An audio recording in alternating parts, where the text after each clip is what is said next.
Olá, amigos, amigas. Estamos dando início ao nosso estudo. Hoje trataremos do capítulo 6 do livro Evolução em Dois Mundos, que André Luiz deu o nome de Evolução e Sexo. Esperamos que tenhamos condições de passar as informações dentro daquilo que nos é possível, estimulando a todos vocês a pesquisa, como nós sempre dizemos, porque ela é muito importante, mas o interessante é que André Luiz vai colocar aqui essa evolução do sexo na espécie, né, para chegar até os nossos dias, como uma programação divina, algo muito, muito interessante, muito bonito.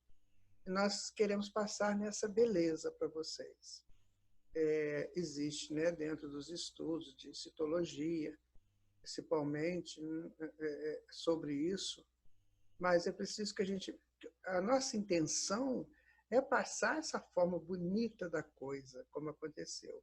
O André Luiz tem esse projeto, ele faz sempre assim.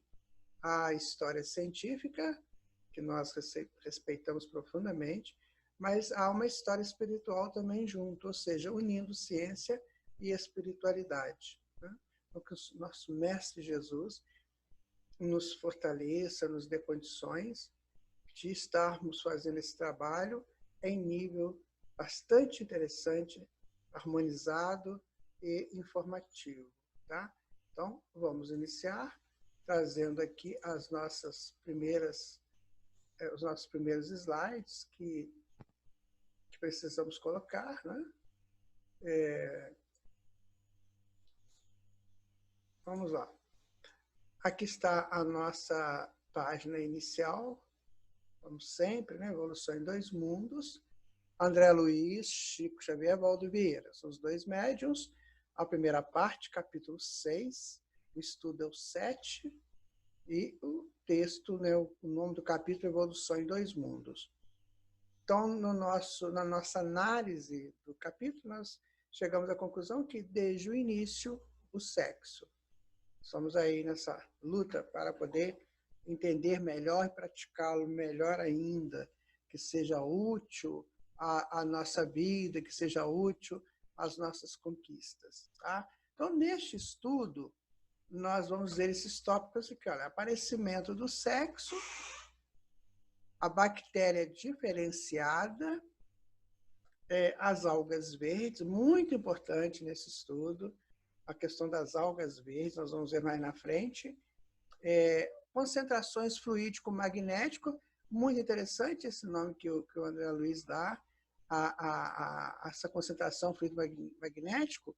O que nós podemos tentar entender aí do que seja isso aí, porque nós conhecemos com outro nome, certo? E vocês vão ver mais na frente. Filtros do transformismo, ou seja, como que as coisas foram se transformando para chegar ao nível que nós temos hoje de sexualidade. As descendências, né, e seleção, e a genealogia do espírito. Então, são esses 7 tópicos que vamos estudar, né, a partir de agora, tá? Conto com você, conto com aqueles que podem também contribuir conosco. Bom, então, continuando aqui, aparecimento do sexo. Como que foi o surgimento do sexo? Vamos colocar assim, para todos nós, né? Para mim, para vocês, como é que foi o aparecimento do sexo? Porque nós somos mônadas que saímos lá de Deus, estamos evoluindo, e chegou uma hora que vai aparecer essa potência, né? Que é a potência positiva, a potência negativa, o lado bom, o lado forte, bom não, o lado forte, e o outro lado que precisa de contrapor a esse lado forte. Então, são os polos, depois a gente vai estudar isso como arquétipos, e vamos lá. tá? Dobradas as faixas em que as bactérias e células são experimentadas em reprodução assexuada, certo? Nós começamos, então, eis que em determinado grupo apresenta no ímã a própria constituição de qualidades magnéticas positivas e negativas, em que eles são desfechadas pelos orientadores espirituais encarregados do progresso da vida ao planeta, presentes a evolução animal em véspera de nascer. Veja vocês. Para início de conversa, né? Quem que fez? Foram os orientadores espirituais. Porque vocês vão ver que essa coisa começa muito, mas muito tempo atrás, quando a mônada não tinha consciência para realizar isso. Ela tinha a potência. Isso já vem com ela, vem de Deus. Agora, a consciência para fazer isso acontecer em níveis de uma reprodução sexuada, aí foram os orientadores espirituais que promoveram essa maravilha nos filhos de Deus naquela época. Aí nós temos uma célula-mãe, que ela divide, né, a meiose, então ela passa para as células filhas. Então isso aí é uma representação da estrutura celular quando ela se multiplica. E isso vai ser bem interessante a gente saber, porque na formação do corpo acontece isso aí, tá? Bom, bactéria diferenciada. Aqui começa a história. Que bactéria que é essa? Vamos tentar entendê-la. Eu digo para vocês que ao longo de muitos anos eu guardo esse nome comigo por causa do livro, sabe? Quando eu li esse livro a primeira vez, esse nome dessa bactéria ficou muito fixo na minha mente, então vamos a ela. De todas as bactérias já formadas, uma se destaca nos imensos depósitos de água doce, sobre o leito pétreo do Algonquiano. Algonquiano, o que é isso? Que abrange a série superior sedimentar do período pré-câmbrico, que é de cerca de 4,5, 4,6 bilhões de anos. Tem um pouquinho de tempo, né? Então, vamos lá. É diferenciada de quantos se estiram sobre a crosta terrestre. Não tem a característica absolutamente ameboide, ou seja, de uma ameba. Mostra a configuração elipsoidal, né? Faz aquela elipse, como se fora microscópico, bastonete ou girino. Todo mundo conhece um girino. Aqui não falta leve radícula, a feição de cauda. As pessoas são girinozinho com a cauda. É o Leptotex, é esse nome que eu queria dizer para vocês. Olha, eu guardo esse nome dessa bactéria comigo, mas há muito tempo, por causa do livro Evolução em Dois Mundos. Que em miríades de individuações permanece por milhares de séculos nas rochas antigas, nutrindo-se simplesmente de ferro. Veja que interessante, né? Essa bactéria come ferro, ela nutre de ferro. Tem água aí? Não, é ferro. Então, será que a providência divina, para ela se fazer, ela só depende de água? Não. Então, essa bactéria dependia do ferro. Depende, né? Que elas estão aí até hoje. Bom, é uma bactéria diferenciada. Olha que interessante, né? É um grupo de bactérias Leptococcus, destaca-se de todos os demais grupos, impressionante, nutre-se apenas de ferro, que a gente estava acabando de falar. Possui revestimento ferroso, que logo perde e vê-se coagido a nadar, como que o novo revestimento se formará. Aqui estão os Leptococcus, né? Parecem girinos, observem vocês, parecem girinos com uma pequena cauda, e eles vão deixar essa casca de ferro na qual elas se protegiam. Elas vão perder essa casca de ferro e vão ter que nadar. Vão ter que se virar, buscar um novo modo de vida, um novo habitat, certo? Então, elas vão buscar exatamente na água agora a sua maneira de viver, tá? Bom, continuando, a bactéria diferenciada é muito importante essa história aqui agora, olha só. Os instrutores espirituais valem-se da medida para impulsionar a transformação. Ou seja, ela vai se transformar agora, perdendo os diminutos envoltórios metálicos que ela pegou lá no ferro e constrangidas a edificar abrigos idênticos que eles atendam à necessidade de proteção. Essas bactérias, que exprimem figura importante de junção no trabalho evolutivo da natureza, são compelidos ao movimento. Por que elas são importantes? Porque elas é que vão levar à atividade sexuada. Vamos ver na frente. Então, começa com essa bactéria, vai guardando aí. Essa bactéria que vivia no ferro, ela perde, então, essa vivência de ferro, perde a carapaça do ferro e vai ter que nadar, certo? Então, elas são compelidas ao movimento em que não apenas se atraem umas às outras nos prelúdios iniciais da reprodução sexuada. Prelúdio ainda. Elas estão nadando, então vamos lá, vem cá você, que você é bonitinha, você também é lindo, e as coisas vão acontecer. Ainda sem a sexualidade aí. Mas em que conhecem, por acidente, a morte em massa, da qual ressurge nos mesmos tratos de vida em que se encontram. Quer dizer, naquilo de morrer, nascer, elas vão criando formas, vão criando forças e para chegarem ao caminho que elas precisam fazer. Tá? Então, sob a criteriosa atenção dos condutores da Terra. Veja que o trabalho é feito por eles. Não dá para essas espécies, não dá para essas bactérias fazerem sozinhos. Então, tem pessoas, espíritos encarregados destes trabalhos. Tá? Para renascerem, após longo tempo de novas experimentações, elas nascem na forma de algas verdes, inaugurando a comunhão sexual sobre o mundo. Fechou. Leptococcus, a bactéria, ela sai do ferro, perde a capa ferruginosa, começam a nadar, vão nadando, vão se transformando ao longo do tempo, vão se transformando com a ajuda dos mentores espirituais, o nascer, não morrer, nascer, morrer. Aí, uma hora, elas aparecem como algas verdes. Elas transformam em algas verdes e aí vai começar a comunhão sexual sobre o mundo nas algas verdes. Guardou? Então, vamos continuar aqui, olha. Algas verdes, vamos a elas agora. Os biologistas dos últimos tempos costumam perguntar sem respostas se as algas verdes, que são proprietárias de estruturas diferentes, descendem das primitivas cianofícias. O que é uma cianofícia, minha gente? É isso aí, ó. É uma estrutura, né? Que eles dão o nome de cianofícias, tá? E de tessitura mais simples. Cara, só parece uma amebazinha, né? Um pouco melhorada. Nas quais as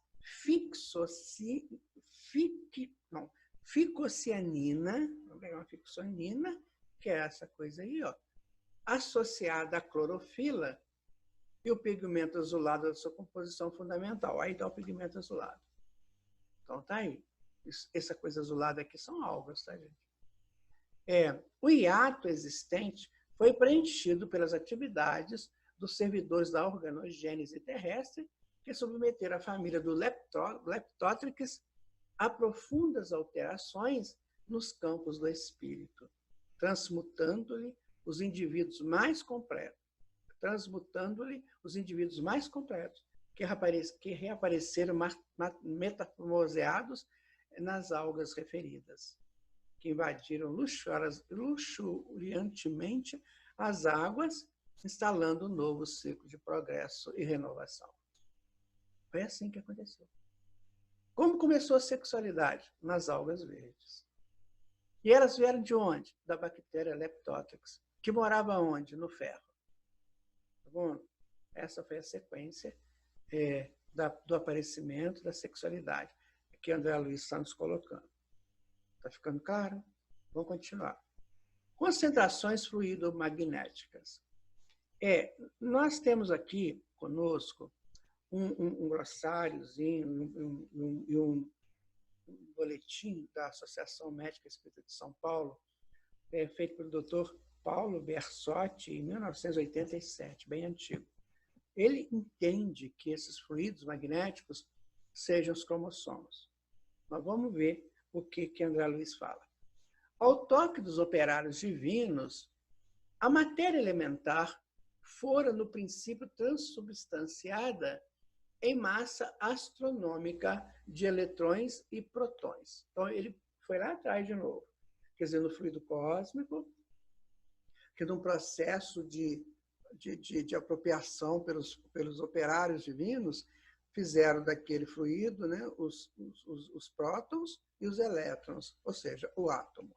Então, ele voltou lá na criação do átomo e do átomo, né, que teceram o largo berço da vida humana em plena via cósmica. Ou seja, com o átomo começa essa escalada nossa pelo universo. E ainda sob a inteligência deles e com a supervisão do Cristo de Deus, que é Jesus, semelhantes recursos baseiam a formação dos átomos em elementos. Elementos suas moléculas, combinam seus elementos em conjuntos químicos e vão abrindo os conjuntos químicos lugar aos caloides, que são misturas heterogêneas, moléculas. Mesclam-se os caloides em misturas substanciais, ou seja, formam substâncias, oferecendo ao princípio inteligente, oriundo da amplidão celeste, o ninho propício ao desenvolvimento. Lembra da questão 540 do Livro dos Espíritos? Quando os mentores disseram que o arcanjo começou pelo átomo? Está aqui. André Luiz está confirmando, está explicando como. Um processo interessante, né? Dos prótons, dos elétrons, cria o átomo cria moléculas criam substâncias, e nessa história toda já vai a mônada evoluindo. Lindo, né? Continuar. Ainda aí, concentrações fluidos magnéticas. Eras imensas transcorrem. Muito tempo. E esse princípio inteligente, destinado a crescer para a glória da vida, em dois planos, plano físico e plano espiritual, quando se mostra ativado em constituição mais complexa, recebe desses mesmos arquitetos da sabedoria divina os dons da reprodução mais complexa nos cromossomos. É aqui que o Dr. Paulo entende que esses cromossomos, ele dá o nome de concentrações fluídico-magnéticas. Certo? Ele entende que é assim. Ou concentrações fluido-magnéticas especiais a se retratarem através do tempo pela reflexão constante no campo celular. Concentrações essas que, por falta de terminologia adequada no dicionário humano, baratearemos quanto possível comparando aos moldes fabricados para serviço de fundição na oficina tipográfica. Vai formar o quê? Vai formar a fita de DNA, que como se fosse uma oficina com as letras impressas ali, no DNA estão impressas a nossa história, estão impressas as nossas projeções. É isso que o André está colocando. Viu como é que ele foi lá atrás? Foi pegando as informações, agora já está falando dos cromossomos, que são os portadores, né, dos genes, que são os portadores das informações e das nossas possibilidades. Da nossa história também. Aí está o cromossomo. Olha que coisa bonita, né? Aqui eles determinam o crescimento, cor de cabelo, tipo sanguíneo, né? A cor dos olhos, está tudo escritinho aqui neles, olha. Tá? Quando a gente vai nascer. Então, isso aqui é de magna importância. Por isso que ele chama de concentrações fluídico-magnéticas. Tá certo? Isso aqui está na faixa, está no no núcleo das nossas células, no que nós chamamos de DNA. Tá certo? Vamos lá. Continuando. Os cromossomos, estruturados em grânulos infinitesimais de natureza fisiopsicossomática, partilham do corpo físico pelo núcleo da célula, em que se mantém, e do corpo espiritual pelo citoplasma em que se implantam. Aí dá uma coisa. Quer dizer que no corpo físico fica no núcleo da célula. E no corpo espiritual, no perispírito, fica no citoplasma. Diferente, né? Vamos ver aqui. Está aí a célula, tá vendo? Aqui, no plano espiritual, ele vai ficar no citoplasma. Ele não fica no núcleo, fica no citoplasma. Há uma razão, né, para isso. A gente não sabe, mas há uma razão para isso. Tá? Aqui está, minha gente. Sabemos que no corpo físico, os cromossomos se localizam no núcleo da célula. Mas André Luiz nos informa que no corpo espiritual, eles se localizam no citoplasma. Então, isso nos leva a concluir que as células do corpo espiritual não possuem núcleos, sendo, portanto, procariontes, que é o nome que dá à célula que não tem núcleo. Percebe? Já começa a ter uma diferença. A ciência daqui não sabe disso. Eles não chegam a esse nível de conhecimento, porque eles não estudam a espiritualidade. Mas quando eles chegam lá no mundo espiritual, eles devem falar, olha que interessante, não sabia disso. Aí nós já estamos sabendo que lá no mundo espiritual as células são procariontes, que não tem núcleo. Tá? Muito bem, isso é apenas uma reflexão que a gente colocou aqui, um adendo para nós irmos entendendo essa reprodução. Né? Bom, continuando. E como acontece aos moldes tipográficos, que são formados de linhas para que se lhe expresse o sentido, também eles são constituídos pelos elementos chamados genes dos cromossomos, né? O que lhes dá, tanto quanto ocorre ao alfabeto humano, a característica de imortalidade nas células, que se renovam, transmitindo às sucessoras as suas particulares disposições. A célula vai morrer? Vai. Então, ela passa para a sucessora a informação do DNA, a informação que está lá dentro dos seus cromossomos, né, através dos genes. Isso aí. É sábio demais, né? É muito sábio. Mas temos que entender, minha gente, que de uma razão ou de outra, mesmo lá no início, o princípio inteligente, o princípio espiritual, a centelha, ela está comandando de alguma maneira. Lá mais anteriormente, muito com a ajuda dos instrutores espirituais, dos orientadores. E hoje, com a nossa presença, mas também com a presença dos orientadores, que a gente costuma desorientar tudo, sabe? Mas os orientadores estão aí nos ajudando, tá? Aí, veja bem, a que a gente colocou aqui foi uma linha tipográfica, né? Que está constando aqui os tipos que vão fazer o símbolo, criar o símbolo de uma frase. Aqui não é uma frase que a gente lê, porque não é do nosso alfabeto, mas, da nossa língua, mas será que pode ser que tenha uma língua aí que lê isso aí. Mas o que a gente está tentando mostrar é isso, que o DNA também é assim, ele vai pelos genes que vão fazendo essa leitura que é decodificado pela própria célula que realiza o seu trabalho. Mas isso foi conquistado, como ele disse, ao longo de milênios. Né? Aí tá vendo? Então, a comparação. Aqui está os cromossomos, aqui está o DNA, né? E ela está contando essa história aqui. Olha, o Guaraci vai nascer, ele vai ter a altura tal, vai ter os olhos da cor tal, está tudo anotadinho aqui. Ó. Então, as células transmitem isso e o corpo se forma a partir dessas informações.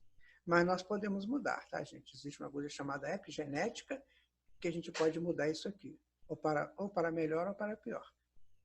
Tá? Então, está aqui. Essa informação, essa estrutura, começou aonde? Lá nas algas. Começa lá da bactéria, Leptotrochis, e passa para a alga, aí começa a formar isso aqui. Então, quando você pegar uma alga e agora que você vê que ela está começando a dar a possibilidade à centelha de ter reprodução sexuada. Bom, com o tempo, diferenciam-se os cromossomos nas províncias da evolução. Vai evoluindo, vai melhorando. Segundo as espécies, como variam as criações do pensamento impresso de acordo com os moldes tipográficos na esfera da cultura. Eu monto, hoje praticamente não é bem, mas com esses moldes Hoje já se faz de uma outra maneira, mas ainda tem gráfica que faz. Então, ela escreve uma frase, ela coloca uma frase, e essas frases vão mudando, porque eu estava falando, por exemplo, de um assunto de 1930. Então, era uma frase, né? Hoje é diferente. Então, quer dizer o seguinte, que à medida que vai passando o processo de evolução, assim como nas faixas tipográficas, que você vai mudando as linhas para as novas informações, assim também com os genes, assim também nos cromossomos. Certo? Os elementos germinativos são minuciosamente analisados e testados nas plantas até que sofram transformações essenciais na química das algas verdes, de cuja compreensão caminha no rumo dos mais amplos desdobramentos. Bom, chegou na alga verde, começa a produção, a reprodução sexuada, tá? Que vão encontrando os gametas, né? Gametas masculino e feminino. Aí é lindo isso aqui, tá vendo, gente? Olha, eu vou indo e vou fluindo, evoluindo num voo lindo. Não dá a impressão de evolução? Muito sensacional isso aqui. Encontrei, né, nas pesquisas. Olha só, eu vou indo, eu vou fluindo, evoluindo num voo lindo. É o que nós estamos fazendo. Gradativamente. A cada frase, eu acrescento um novo sentido. Eu vou indo, é um sentido. Eu vou fluindo, outro sentido. Evoluindo, outro sentido. Não vou lindo, outro sentido. Ou seja, a gente vai transformando na medida que a gente vai crescendo. Tá? Bom, continuando. Filtros do transformismo. É bem interessante esse estudo. Olha, o princípio inteligente é experimentado de modos múltiplos no laboratório da natureza. Olha que lindo. O princípio inteligente, quer dizer, a mônada, o que eu sou, o que você é, nós fomos experimentando a evolução no laboratório da natureza. Por isso que nós precisamos da natureza preservada. Não mais porque aí o ecologista lá mandou a gente preservar. Não, não é mais isso. Acabou essa história. Agora eu vou preservar a natureza porque ela foi meu ninho, ela foi minha casa de nascimento. Por isso que a gente sente necessidade de estar na natureza, né? De estar. Aliás, nós evoluímos, o homem ele começa a evoluir, depois que ele chega no primitivo, ele começa a evoluir dialogando com a natureza. Porque ele estava lá, aí tinha um som, que ele ouvia aquele som. Quando ele chega no homem que começa a desenvolver a razão, o que ele faz? Ele fala assim, oh, que interessante, esse som que eu ouvia significa a batida do coco, porque eu não entendia isso. Eu só entendia que dava o som, mas eu não associava que é porque o coco batia. Tá vendo? Então, ele vai dialogando com a natureza, aquele som que ele ouvia da água, do rio, aí vai pensar, olha, porque a água vai para lá, e quando ela vai para lá, vai batendo nas pedras, nos obstáculos, ela faz esse som natural dela. E assim vai. Foi um diálogo com a natureza que nós evoluímos. E foi no seio da natureza que começamos a nossa evolução. Veja bem, que mãe extraordinária que é essa? Que mãe! Então, o princípio inteligente é experimentado de modos múltiplos no laboratório da natureza, constituindo-se pouco a pouco a organização físico-espiritual e traçando-lhe entre a terra e o céu a destinação finalista. Olha, enquanto eu estou aqui, enquanto nós estamos no corpo físico, a gente tem uma constituição. As células, elas têm o núcleo, né? O DNA fica lá no núcleo. Quando nós vamos para o mundo espiritual, não tem mais o núcleo. Então, fica no citoplasma. Então, é nesse jogo de ir e vir que nós fomos evoluindo. Agora, a gente pode fazer uma pergunta, né? Mas o André Luiz não está aqui para responder para a gente, é pena. Perguntar para ele assim, André, por que lá, no plano espiritual, fica no citoplasma e aqui no núcleo? Aí, quem sabe ele responderia, né? Quem sabe você é um médium que vai pegar essa resposta para nós? Porque ele não deixou claro por quê, tá? Continuando aqui, ó. Com o amparo dos trabalhadores divinos, fixa em si mesmo os selos vivos da reprodutividade que se define e aperfeiçoa no regaço dos milênios. Isso não é de uma hora para outra, isso demora. Mas chega lá. E os amigos espirituais trabalhando. Deve ter espírito aí que trabalha com isso desde quando a Terra foi formada, né? Eu sou o chefe desse povo aí. Espírito extraordinário que não é esse? Estou fazendo um estágio aqui na Terra de 4 bilhões e meio de anos, que representa, assim, sei lá, quem sabe uns 15 segundos na eternidade, não sei. Mas não é chique, não é lindo, não é tudo conclusivo, não é tudo uma apropriação de informações, não é tudo uma sequência lógica.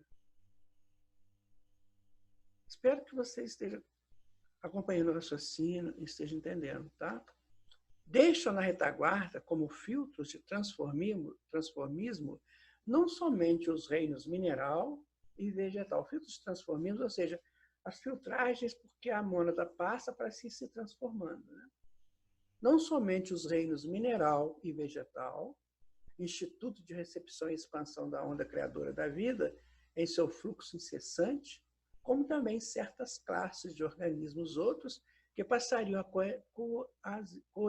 coexistir com os elementos em ascensão. O que ele está falando? Ele está falando que é um jogo. Você vai passando pelo mineral, você vai passando pelo vegetal, você chega no animal e vai com calma, você vai se transformando, vai acontecendo e acontece o milagre da vida.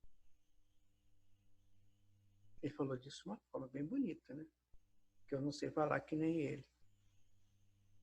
Então, não é só no reino mineral que isso acontece, é no vegetal, que vai preparando a mônada para a sua grande epopeia da locomoção. Enquanto está no mineral e no vegetal, ela não tem como locomover-se, né? A não ser por alguma ação da natureza, chuva, sol, ventos. E lá na pedra também rola pedra, tal. Mas agora não, agora ela vai mover. Agora eu sou senhora de mim. Já pensou que lindo? A bactéria, o leptótero, que sai da carapaça de ferro e fala, deixa comigo, que agora é comigo. E vai nadar e vai se movimentar. E aí ele vai ficar tão forte, mas tão potente, que ele se transforma em alga. Bom. Como acontece ainda hoje, quando observamos o halo da inteligência humana, relativamente aprimorada, plantas e vermes que já existiam no pré-campo inferior. Tá vendo? Então, como acontece ainda hoje? Quando observamos ao lado da inteligência humana, mais ou menos aprimorada, nós estamos vendo as plantas e os vermes que já existiam no pré-campo inferior, que é aquele de 4,6 bilhões de anos. Certo? Então, vamos continuar aqui. Os tecidos germinais sofrem por milhares de anos provas continuadas para que se lhes possa ferir o valor e se lhes apure o adestramento. Então, a germinação ela é um tecido, né, que é feito, e aí vai ser com calma, com muito tempo, vai chegar a um ponto mais aprimorado. Então, aí, minha gente, vou dar uma paradinha aqui para a gente começar a pensar, né? Tem gente que não respeita o sexo, não respeita o seu genital, né? Brinca com aquilo, complica-se com aquilo. E ele custou para arrumar esse negócio, custou para produzir isso. A gente tem que começar a saber dessas coisas. A verdade é essa. Nós só vamos evoluir conscientemente aprendendo isso, entendendo isso. Que tudo foi custoso demais. Não foi de uma hora para outra, não foi sozinho, nós tivemos ajudas. Continuando aqui, olha, formas monstruosas aparecem e desaparecem. Aí estão, olha, testando, né, toda essa possibilidade da reprodução sexuada. Então, elas aparecem e desaparecem desde os anelídeos aos animais de grande porte, por séculos e séculos, até que as espécies conseguissem acomodação nos próprios tipos. O que é um anelídeo? É um animal invertebrado, alongado, de secção circular e segmentado. Então, as minhocas, as sanguessugas, são os anelídeos. Mas não parece, cara? Parece assim, com uma minhoca. Olha. Uma minhoca grande, olha. Sanguessuga. Tá vendo? Então começou lá. Ó, formas monstruosas aparecem e desaparecem. Desde os anelídeos aos animais de grande porte. Tá aí. Aliás, esses animais de grande porte, que viveram de 200 milhões a 65 milhões de anos atrás, chamados dinossauros, o Emmanuel diz que foram experiências genéticas, né? Experiências biológicas, genéticas, para fixar um tipo na Terra, um tipo biológico da Terra. Tem essa informação também, né? Bom, até que as espécies conseguissem acomodação, é exatamente o que o André Luiz está falando, o que o Emmanuel falou. Então, foram feitas experiências. Quando você vê esses dinos, né? Grandões, aquela coisa toda, aquilo são experiências. Então, agora nós vamos ter que fixar o tipo biológico da Terra. Como é que vai ser esse tipo biológico? Daí, quando conseguem chegar nesse ponto, então eles desaparecem. Dizem que foi o bendito do meteoro que caiu, né? Nem é meteoro, né? É um asteroide, diz que caiu um asteroide e aí matou tudo quanto é dinossauro. Bom, vamos continuar. Entre as que chegam à luz e as que se fundem nas sombras, traçam-se parentescos profundos. Agora eu vou mexer com a tua emoção. Olha que coisa fofa. Né? Não é bonitinho? Então, entre os que chegam à luz, agora eu vou te dar um outro susto. Olha esse aqui, os que fundem nas sombras. Traçam-se parentescos profundos, por incrível que pareça, né?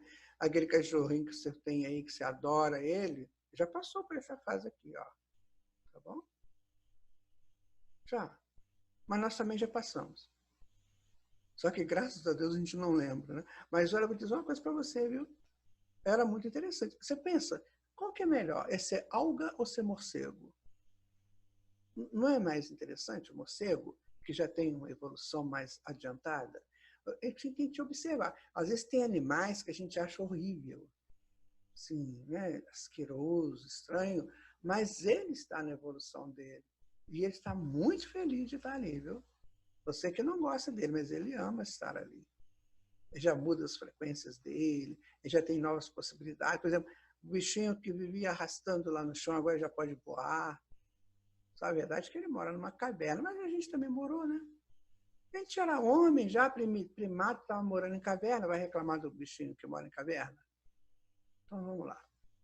Os cromossomos permanecem morredouros através dos centros genésicos de todos os seres, encarnados e desencarnados. Então a gente vai desencarnar continuando com os nossos cromossomos no centro genésico, tá? Plasmando alicerces preciosos aos estudos filogenéticos do futuro. Sabe o que é isso? Eu já vivi essa experiência. Uma vez eu estava assistindo um documentário e lá no documentário eles foram fazendo uma simulação, não uma experiência científica, mas uma ficção. Eles foram entrando no DNA de uma pessoa e foram até chegar na galinha. E ele fazia igual uma galinha, sabe? Assim. Então, o que André Luiz fala, estudos filogenéticos do futuro, quando a gente vai conhecer todo o processo, que nós passamos por ele. É como se a gente chegasse na fazenda, aí a gente fala assim, agora eu vou voltar nesse estado para a gente ver todo o caminho que eu passei para chegar na fazenda. Mais ou menos isso, né? A descendência e seleção. Está ficando claro para vocês que essa reprodução sexual demorou a acontecer, a fixar em nós. Não foi fácil. Foi tudo uma construção lenta. Os tecidos dos genitais foram uma construção muito lenta. Não aconteceu de uma hora para outra. Nós fomos exercitando isso à medida que a gente ia para o mundo espiritual, voltava, ia. Os orientadores iam promovendo novas possibilidades, novas formas, até chegar a um processo mais avançado, né? É justo lembrar, no entanto, que os trabalhos gradativos da descendência e da seleção que encontrariam em Lamarck, está o nosso amigo Lamarck aqui, olha, e o nosso amigo Darwin, né? Expositores dos mais valiosos, eles operavam-se em dois planos. Então, é justo lembrar, no entanto, que os trabalhos gradativos da descendência e da seleção que encontrariam em Lamarck e Darwin, os expositores dos mais valiosos, eles operavam em dois planos. Só que eles não sabiam. Sabe? Então, eles sabiam da seleção, descendência e seleção, mas eles não sabiam que operava nos dois planos. Mas é claro, também eles não tinham que falar isso naquela época. O Darwin foi quase linchado. Eu me lembro de uma história da vida do Darwin, que ele foi fazer uma exposição lá numa academia, lá parece que a Royal Science, né, de Londres. Ele foi fazer uma exposição lá. Nossa, eles quase lincharam ele. Ele desistiu. Até que o Lamarck escreveu uma carta para ele: olha, o trabalho é teu. Se você não fizer, eu vou pegar. Eu vou botar meu nome nisso. Então, se no século XIX eles não acreditavam nem na seleção natural, ele vai falar que a seleção aconteceu no plano físico e espiritual, aí que eles matavam ele direto. Hoje, se chega hoje numa faculdade, uma faculdade aí que estuda genética, fala isso para você ver. Eles vão rir de você. Porque o homem ainda não chegou nesse nível de aliar a espiritualidade com Deus, com o plano espiritual. Não chegou nesse nível ainda.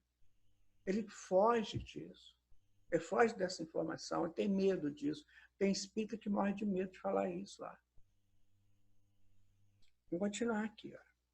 As crisálidas de consciência, ou seja, a centelha, né, dos reinos inferiores, mergulhadas em campo vibratório diferente pelo fenômeno da morte, quando elas desencarnavam, né, justapunham-se às células renascentes que continuavam a servir. Ou seja, havia um conjunto, né? Eu desencarno e quando eu reencarno, eu me justaponho a nova possibilidade, colhendo elementos de transmutação para a volta à esfera física pela reencarnação compulsória, né?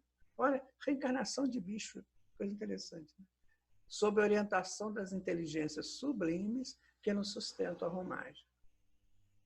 Isso é um trabalho de laboratório, né? Um trabalho lindo. Que essas espécies vão crescendo. Você tem vontade de fazer isso? De aprender isso lá com os mentores, quando você desencarnar? Né? De ajudar essas espécies a evoluir? Deve ser fantástico, né? Mas eu vou te falar uma coisa. Para fazer um negócio desse tem que ser para valer, né? Eu penso assim, quando eu pego um trabalho é para valer, ou então eu não pego. Então você chega lá e fala assim, bom, você quer fazer esse estudo aqui conosco? Quer. Aí você pode esperar aí em torno de uns 4 bilhões de anos. Você vai ter que ir para um outro planeta também, para fazer estágios lá, para ajudar, enfim. Ô, gente, o que nós vamos fazer daqui para frente, meu Deus, vai ser muita coisa. Vai ser muita coisa. Até chegar a Cristo. Por isso que Jesus dirige tudo, porque sabe tudo isso. Né? Já participou de tudo isso. Circunstância esta que nos compele a considerar que o transformismo das espécies, como também a constituição de espécies novas, em se ajustando a funções fisiológicas, expansão e herança, baseiam-se no mecanismo e na química do núcleo e do citoplasma, em que as energias físico-psicossomáticas se reúnem. Eu penso, quando eu leio esse texto, eu penso o seguinte: então você vai, a mônada vai numa espécie, por exemplo, ela vai, vamos colocar aí besouro, vamos colocar besouro, tá? E aí ele tem que evoluir. Só que o que seria essa evolução? Para onde que ele ia agora? Ele está no besouro. E para onde que ele vai? Vai para o tatu, que tem uma capa dura? Mas não é. Então, costuma, né, ser feita criada uma nova espécie para ele dar sequência. E muitas vezes essas espécies já estão em extinção, que a gente nem ficou sabendo. Está vendo? A gente tem que tomar muito cuidado quando a gente dá opinião, sabe? Quando a gente começa a falar que isso é isso é aquilo, a gente tem que ter essas informações também, para a gente poder ser mais soberano na nossa fala. Porque, veja bem, quando a gente fala alguma coisa, se essa coisa tiver a força da verdade, ela se estabelece como tal. Muito embora outros possam não entender, não querer. Mas se ela tiver a força da verdade, ela se estabelece, ela fica no ar. Se ela não tiver, ela desaparece.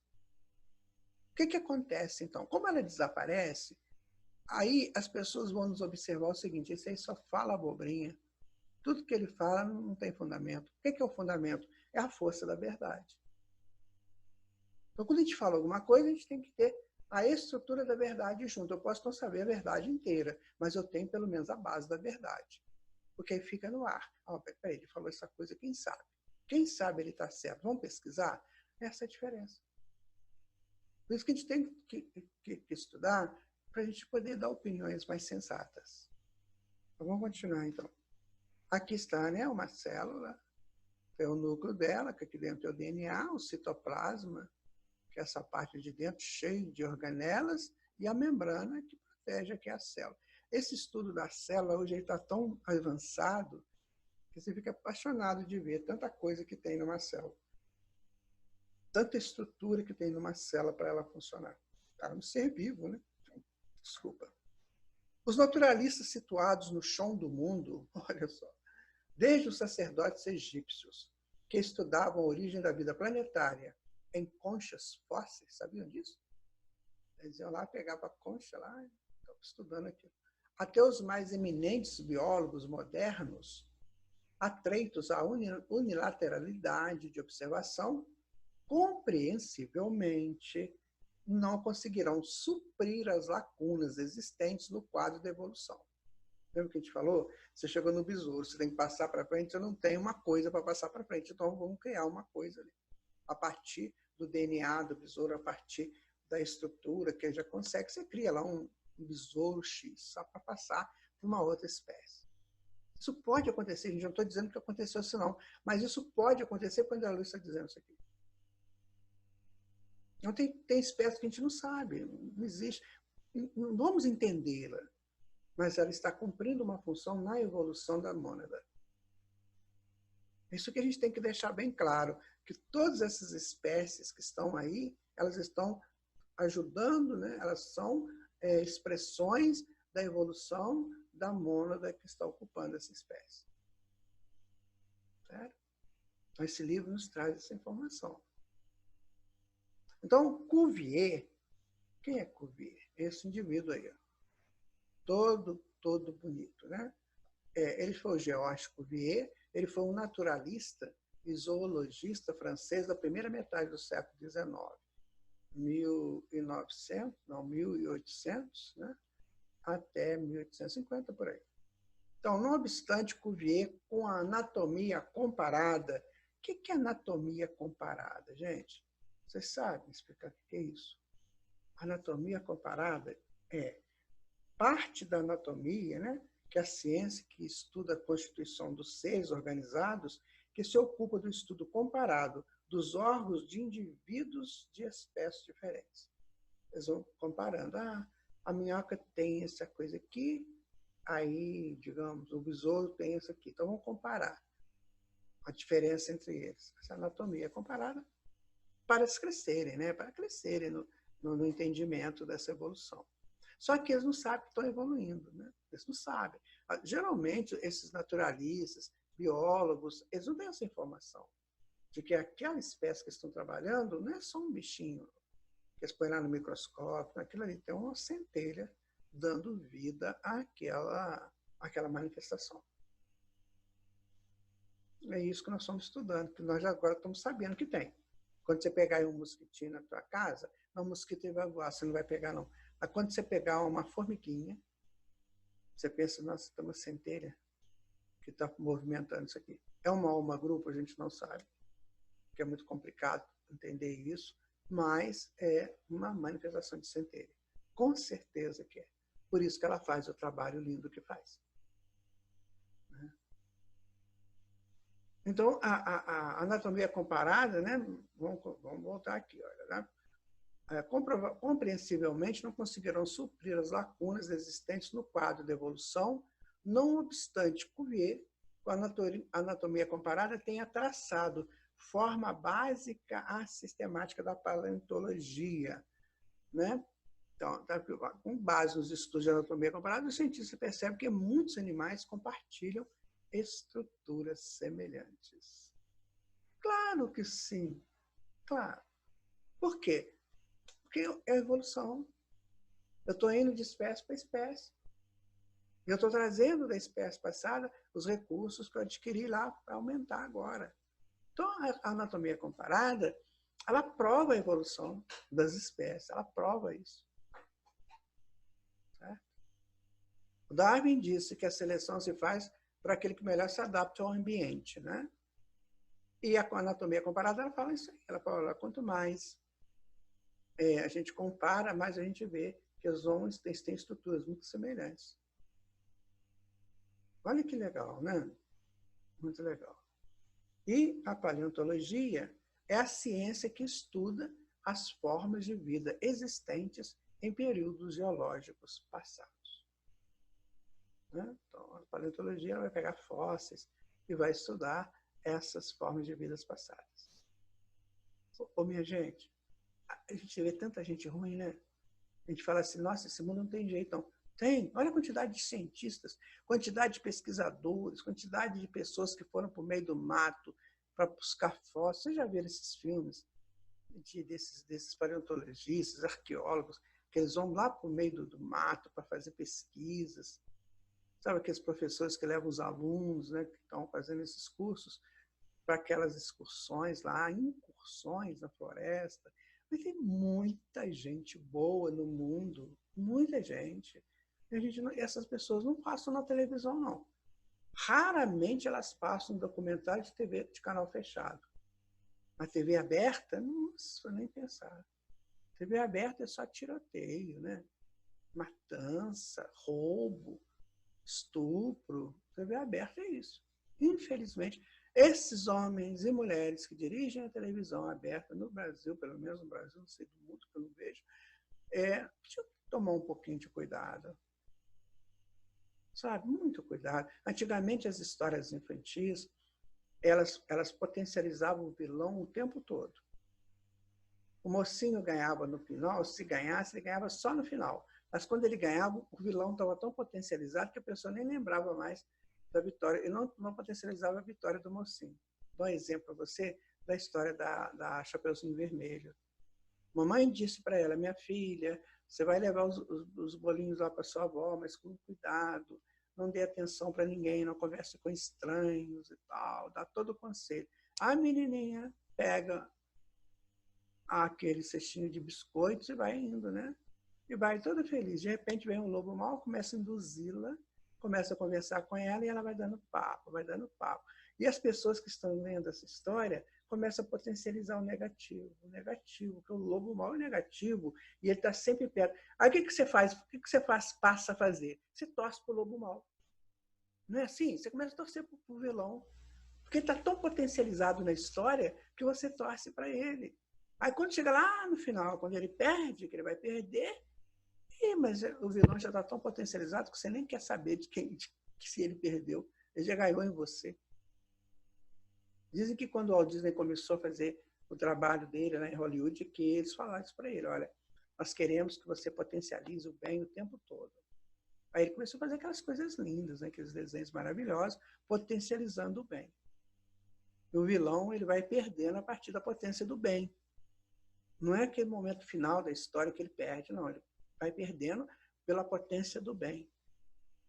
É isso que aconteceu com a humanidade, minha gente. A potência do bem está aí. Mas tem gente que só potencializa o mal. Meu Deus do céu, essas pessoas para fazer isso aí, para descobrir essas coisas, olha, a gente tem que bater palma para eles. São anônimos, ninguém sabe nem o nome deles. Apareçam aí, Cuvier, Darwin, Lamarck, mas isso aí são 2, 3, 4 numa multidão. Então, a partir daí, a gente vai começar a acreditar na humanidade, porque a humanidade é boa. O que não é bom são as expressões que o homem cria em torno da história da humanidade. Aí é ruim, porque potencializa sempre o mal. O espírito que está equivocado, o espírito que é um indigente, o espírito que tem problemas mentais, isso eles potencializam. Vamos fazer diferente, né? Vamos potencializar o bem, você vai ver como é que tudo muda. Genealogia do espírito. Desde o casulo ferruginoso do Leptótroques, através da retração e expansão da energia nas ocorrências do nascimento e morte da forma, que capitulam ainda hoje na organização de qualquer veículo humano, na fase embriogênica, a evolução filogenética de todo o reino animal, Ou seja, a coisa continua. Continua, tem bactéria, está cheio de bactéria para todo lado. Elas estão evoluindo também. Elas vão ficar eternamente bactéria. Agora, como elas ficaram milhares de anos, a bactéria, provavelmente, elas não vão ficar milhares de anos também. Essas atuais. Né? Mas a gente não sabe o tempo delas. A evolução filogenética mostra isso. Né? Quer dizer, filogenética é a história, né, do caminho percorrido pelo ser. Demonstrando que, além da ciência que estuda a gênese das formas, há também a genealogia do espírito, porque os cientistas estudam o crescimento da forma, a mudança da forma, né? Mas ele não estuda a mudança do espírito. É isso que o André Luiz está colocando. Coloca para você a informação de que ali está mudando o espírito também. Tá? Então, com a supervisão celeste, o princípio inteligente, olha que informação, minha gente. Nossa, eu já fiz umas peripécias com essas informações aqui.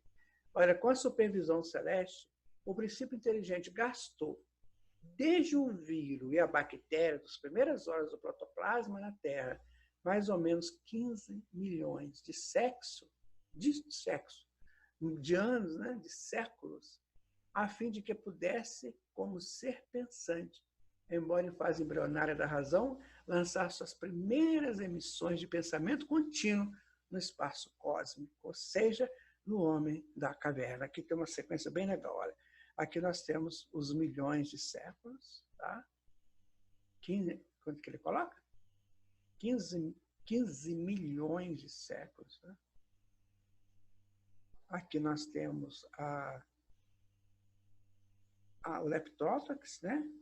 Que passou por esse tempo para chegar no homem da caverna, no homem primitivo. Então, foi todo um caminho feito. Tá? Foi todo um caminho realizado. Eu vou ver aqui, porque eu estou achando que essa informação ela não está correta, mas deixa eu só checar aqui. Ó. Não está assim. Porque quando eu li 500 milhões de séculos, é 1,5 bilhão de anos, 1,5 bilhão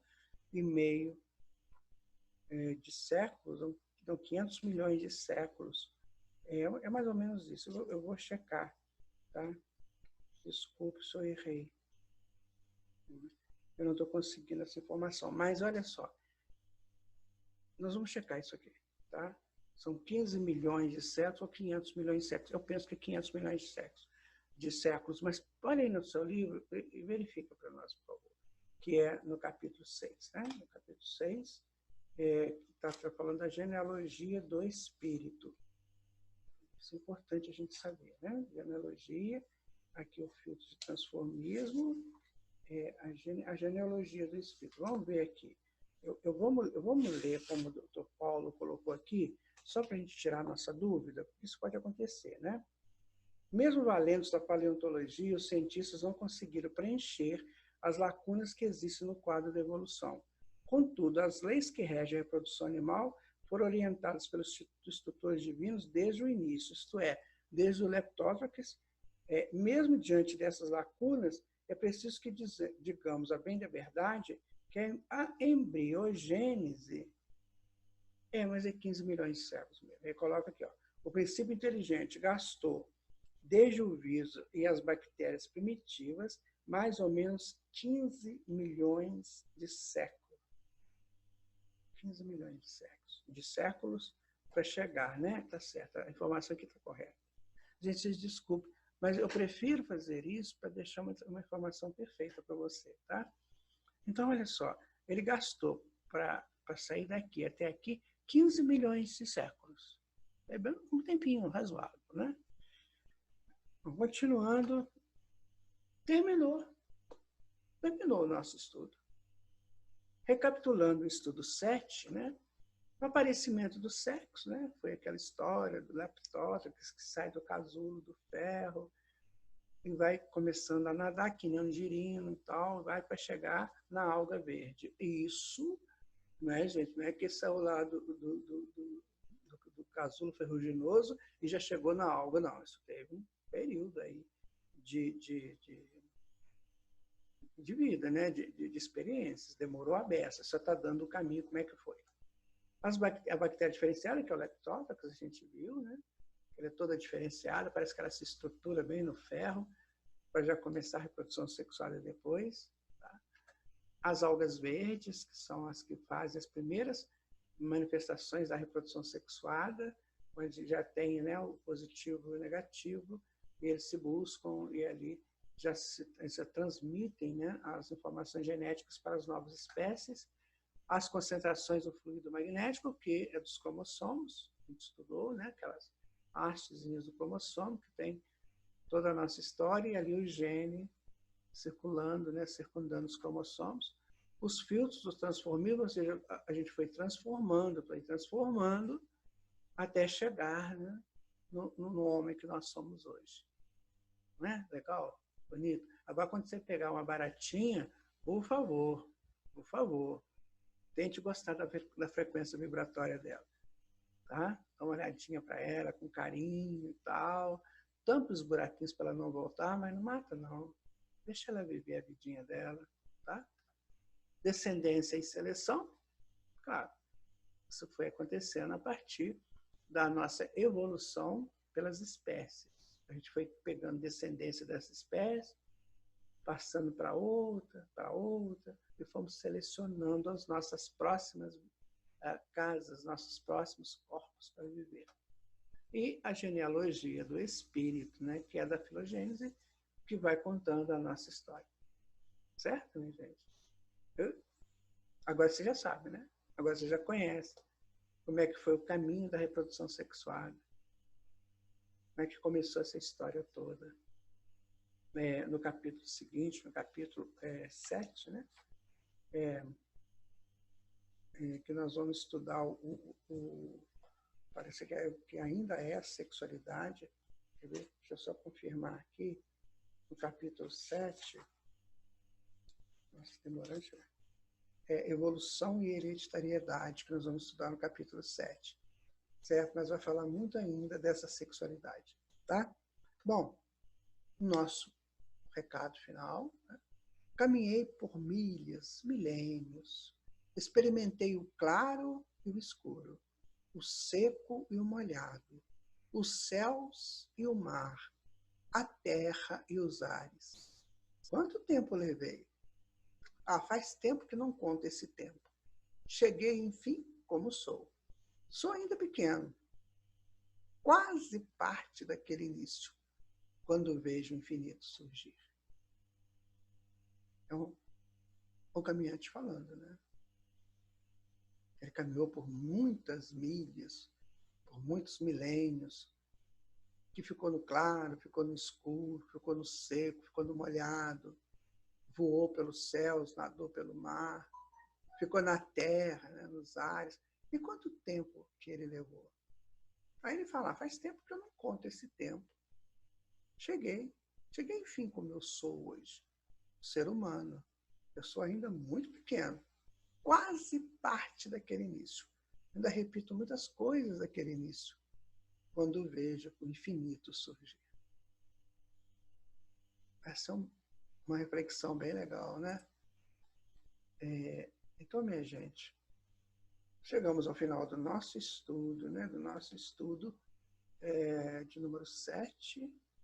Hoje tratamos da sexualidade, da reprodução sexuada, estudamos tudo isso.